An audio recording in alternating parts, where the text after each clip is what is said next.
Hello, नमस्कार. लहानांपासून मोठ्यांपर्यंत तुम्हा सगळ्यांचं माझ्या चॅनलमध्ये स्वागत आहे. तर उद्या आहे महाशिवरात्र. तर महाशिवरात्रीसाठी काय-काय पूजा करायची, पूजा कशी करायची, कोणत्या वेळेत करायची आणि महाशिवरात्रीला कोणत्या ग्रंथाचं वाचन करायचं, कोणत्या अध्यायाचं वाचन करायचं, अजून काय नियम पाळायचे, कसं पूजन करायचं, तर हे सगळं आपण ह्या व्हिडिओत बघणार आहोत. तर त्यासाठी व्हिडिओ तुम्ही शेवटपर्यंत नक्की बघा. तर हा व्हिडिओ आजचा खूप खास आहे, तो अजिबात स्किप करू नका. हिंदू धर्मात महादेवाला सर्वोच्च देव मानले जाते. देवांचे देव महादेव आहेत. शिव हे पहिले योगी आणि पहिले ज्ञानी आहेत, ज्यांनी सप्त ऋषींना ज्ञान दिले. महादेव एकमेव असे देव आहेत जे केवळ बेलपत्र आणि एक लोटा पाणी यानेच प्रसन्न होतात. इतके भोळे शिवशंकर आहेत. तर त्यांना प्रसन्न करून घेणं एकदम सोपं आहे. देव आणि पार्वती यांचा विवाह झाला होता, तेव्हापासून महाशिवरात्र साजरी केली जाते. तर ही एक कथा आहे आणि अजून एक पण कथा आहे वेगळी, तर ती पण मी तुम्हाला सांगणार आहे पुढे. त्याआधी आपण महाशिवरात्र कधी येते, काय असतं महाशिवरात्रीचं महत्त्व, ते मी तुम्हाला सांगते. तर महाशिवरात्र फाल्गुन कृष्ण चतुर्दशी हा भगवान शिव आणि माता पार्वतीचा विवाहासह शिवशंकराच्या रुद्ररूपाच्या प्रकटीकरणाचा प्रमुख सण आहे. अंधकार आणि ज्ञानावर विजय, आध्यात्मिक जागृतीसाठीची रात्र म्हणून महाशिवरात्र ओळखली जाते. महाशिवरात्रीची अजून एक कथा प्रचलित आहे. एकदा देव आणि दानवांनी समुद्रमंथन केले. त्या मंथनातून अनेक अमृत, रत्न, लक्ष्मी, धन्वंतरी बाहेर आले आणि त्यासोबतच त्यातून हलाहल विष पण निघाले. ते विष इतकं भयंकर होतं की त्यात संपूर्ण सृष्टी नष्ट झाली असती. तेव्हा सर्व देवांनी भगवान शंकरांना विनवणी केली. तेव्हा हे हलाहल विष भगवान शंकरांनी काहीही विचार न करता ग्रहण केले. त्यामुळे त्यांचा कंठ निळा झाला, म्हणून त्यांना नीलकंठ नाव पडले. या कृत्याचा सन्मान म्हणून हा दिवस साजरा करतात. या रात्री आपण योग साधना आणि नामस्मरण केले पाहिजे, कारण या रात्री ग्रहांची अशी स्थिती असते की ऊर्जा शरीरातून नैसर्गिकरित्या वर सरकते. त्यामुळे जागरूक राहण्याचे या रात्री विशेष महत्त्व आहे. आता आपण पाहू की या दिवशी पूजा कशी करावी आणि कोणत्या वेळेत करावी. या दिवशी लवकर उठून अंघोळ करावी, घर स्वच्छ करून देवपूजा करावी. संपूर्ण घर स्वच्छ असल्यावर आपल्याला घरात सकारात्मक ऊर्जा जाणवते. या दिवशी उपवास करावा.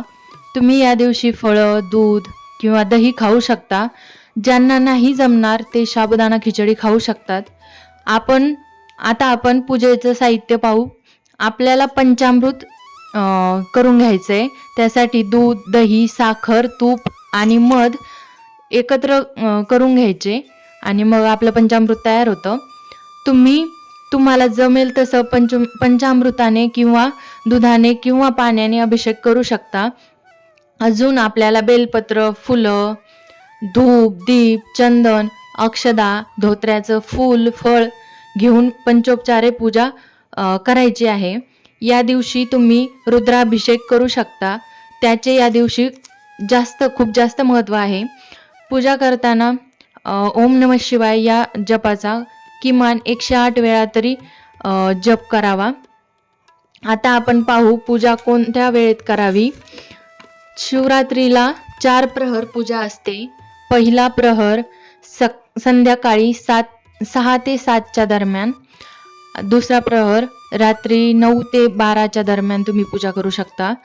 आणि तिसरा प्रहर मध्यरात्री 12च्या नंतर जेव्हा तुम्ही पूजा करता तर ती सर्वश्रेष्ठ पूजा मानली जाते.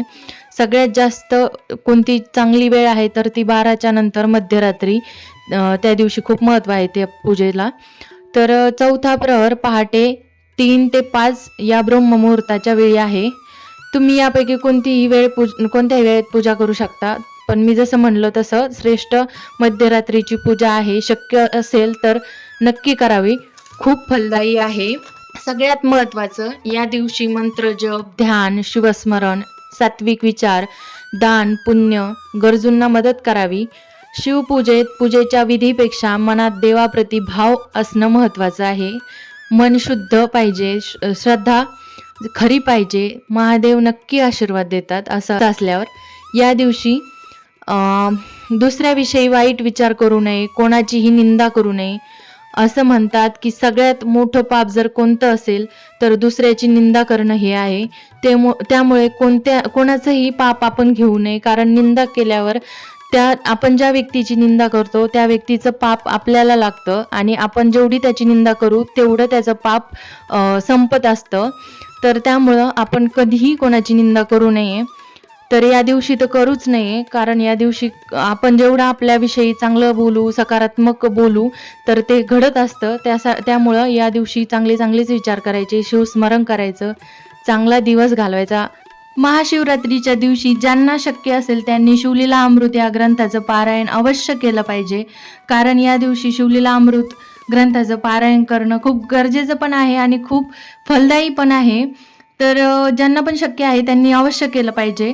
तर आपण त्यामध्ये जे पण अध्याय आहे त्याचे काय फल प्राप्त होतं ते वाचल्याने, तर ते आपण बघू.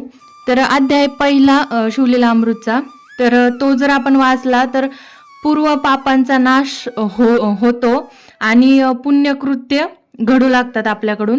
तर दुसऱ्या अध्याय आपण जर वाचला तर हा अध्याय मनात वाचावा, निरनिराळ्या पूर्व पापांचा नाश होईल. तर तिसरा अध्याय आपण जर वाचला तर हा अध्याय रात्रीच्या प्रथम प्रहरी रोज वाचावा, भूतबाधा नाहीशी होईल. याचा उपयोग घरातील कर्त्या माणसाने नक्कीच केला पाहिजे. चौथा अध्याय वाचला तर दारिद्र्य व शत्रूचं भय नष्ट होईल, संपदा मिळू लागेल, स्मरणशक्ती वाढेल. आणि आपण जर पाचवा अध्याय वाचला तर या अध्यायाच्या वाचनाने व प्रदोष व्रत केल्याने 6 महिन्यात गतवैभव परत मिळेल, हरवलेली व्यक्ती पुन्हा भेटेल. सहावा अध्याय वाचला तर हा अध्याय शक्यतो स्त्रियांनी वाचावा, सौभाग्य टिकेल, संतती दीर्घायुष्य होईल, कौटुंबिक आपत्ती टळतील. सातवा अध्याय वाचला तर स्वभाव सुधारेल, सन्मार्ग मिळेल, सनाथ होतील, सद्गुरूची भेट होईल.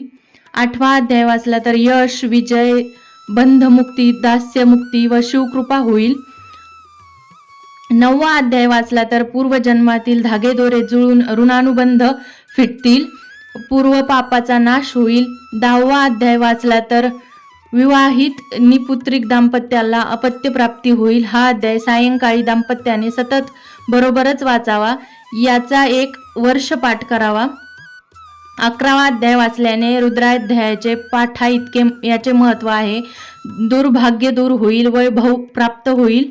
12वा अध्याय वाचला तर व्यसन, पाप, रोग, दारिद्र्य, दुर्मती याचा नाश होऊन वाचक व श्रोता सन्मार्गाला लागतील. 13वा अध्याय आपण जर वाचला तर शिव आणि विष्णू यांची भक्ती वाढेल, वाईट प्रवृत्तीचे निराकरण होईल.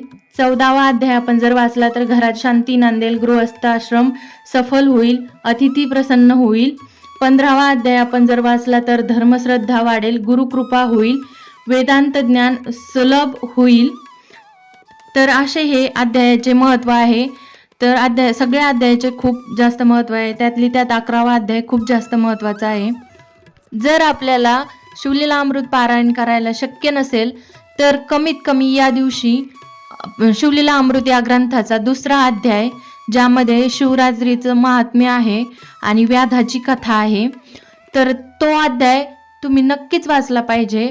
तो एक तरी अध्याय कमीत कमी तुम्ही वाचलाच पाहिजे, कारण त्या अध्यायामध्ये सगळं शिवरात्रीचं महात्म्य आहे आणि व्याधाची पण कथा आहे. तर व्याधाने त्याच्या मनात नसतानाही त्याच्याकडून शिवाची पूजा घडती, त्याच्याकडून आराधना घडते देवाची.